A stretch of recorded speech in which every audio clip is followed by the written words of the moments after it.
Reverend Rueben Gilbert, an ardent supporter of the Working People's Alliance and former friend of Dr. Walter Rodney, on Wednesday said he had no knowledge that Dr. Rodney was purchasing arms or had plans to infiltrate different areas of the then People's National Congress government. Were you aware that the late Guyanese scholar, Dr. Rodney, was considering the process of hijacking a GDF people? Hijacking what?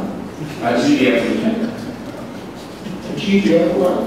A GDF vehicle. I don't know anything. Dressed as soldiers. I don't know about that. I know what you're talking about. When questioned about his earlier evidence of meeting Gregory Smith, Reverend Gilbert said Smith, along with 2 men, had visited Rodney's office, but it was only after Rodney's death and Smith's picture was published in the papers did he remember that Smith was among the 3 men. Did Dr. Rodney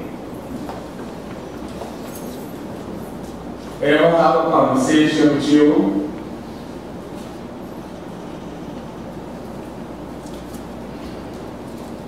about preventing the escape of President Wharton at the time of taking over the government?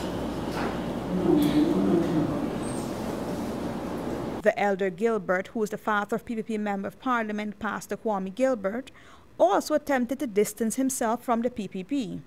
Now, you were not a card-bearing member of the PPP, but you were equally, when you first came back to Ghana, a supporter of Dr. Jacob, who got the job for you. You must have.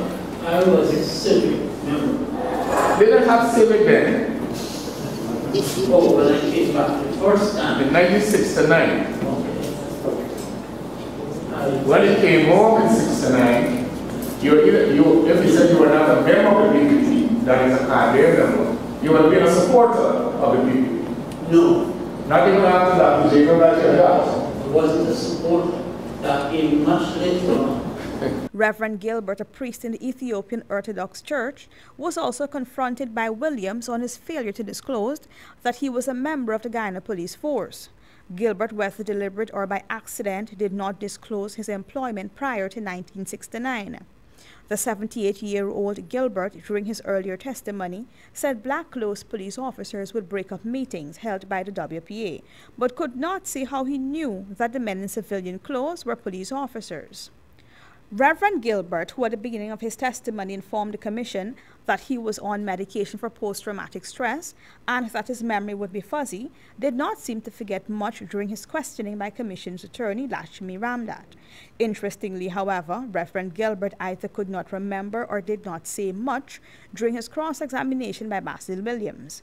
This led Williams to suggest that the Reverend seemed to have selective memory. Gilbert will again take the stand tomorrow when his cross-examination by Williams will continue.